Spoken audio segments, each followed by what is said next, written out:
I guess we met in 78 or 79. Yeah. And Mikey was the first person I ever played rock and roll with. And he taught me how to play guitar. We would play guitar on the phone. To get to his house was a long way because you had to go to the closest bridge and go across and then back down the other side. So we'd tie the phones to our heads so that our hands could be free. And I would say, okay, now do this, and he'd do it, and then we'd get going like that. And so we did that. I'm sure my parents thought it was strange. Yeah, you walk in, I had like the belt from a bathrobe. And I'd tie the phone to the side of my head, look like somebody with a big toothache or something. Yeah. Sitting there on the floor with the guitar. We played Black Sabbath. Rush. Yeah, and we had a little band. It was a little three-piece. Yeah, we listened to, and we played a few songs. I don't remember what they were, but we did like AC/DC. Yeah, we did some AC/DC. But it just back then we just wanted to rock. We did a Fleetwood Mac song, I think. Did it like this. Yeah.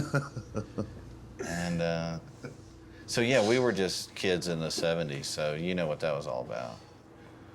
Of course, me and JB and Dave all had gotten our thing together. We played with a series of drummers in Athens. They all just thought that we were just too weird, basically. And we had a gig coming up that we all wanted to do badly. And I said, I'll try to find my old buddy Todd. The first night he got there, we were all gone. We were out, So and we were supposed to practice with him, so that wasn't a good first impression. But when we did finally practice, Todd just nailed every change we made, and we were all like, all right, we got it. So yeah, I remember Space Wrangler was the song that really pulled me in, and I was like, and still is, one of my favorite songs. That's the thing, the people we'd played with before were not used to the idea of stopping and starting in the middle of a song, and they couldn't get it. And so then we had the four of us all in the same house at King Avenue, and that was something else. We've had so many of those events that we just go, wow, this is great. I'm glad we're here. Tour bus. Yeah. When we got our tour bus, that was like... We quit having to use bud boxes for storage cases. Yeah. When we got tuners, that was a big day. Like you said, that was huge. Getting more than 3 pitchers for a gig. Getting paid. Yeah, getting paid. Eating was good. And so, yeah, I just, and then going around the world, I thought that was a really great thing. Getting your own hotel room, that was a big day. Yeah, getting your own hotel room. We still do what we set out to do the first day we ever played together, which was play good music. So. It's still pretty much the same feeling.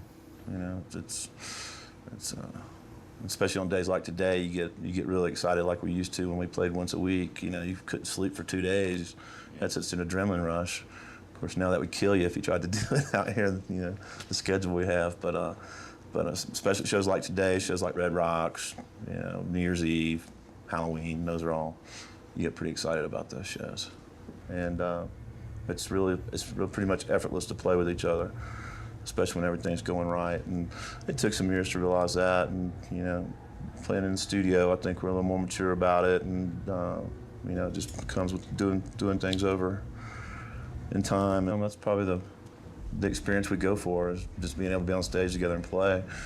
We never really cared how many people were out there. I mean, they have an awesome impact on what happens, but we never, it could be 2 people and we would just play our hearts out, or nobody, because we kind of play for each other. And that kind of sounds selfish, but that's what the people come to see us for. I guess so, yeah.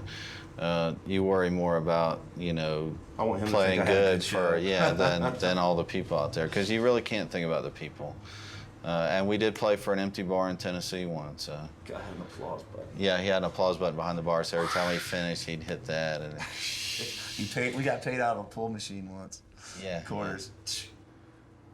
We live, on the road, and the tours that stick out are the ones where you do something different, like sit and ski, or going to Europe or Australia. We listen to all kinds of stuff. Listen to Bloodkin, Jack Mormon, Vic Chestnut. Jerry Joseph, Vic Chestnut. Well, pretty much we listen to our friends, and we got so many friends around us that make great music that it's almost enough to keep you satisfied. I know you need to go out there and find some more, but it's, don't have to look too far when you live in Athens. Dirty Dozen, that's another band we like to listen to. And I was talking to Roger a little while ago, and he said, I've been playing for 40 years. in front of people. That's a career. Every day. So yeah, it's. That's what I want to do. Yeah. I once heard someone describe their own music as they said it was like painting the picture that they see in their head.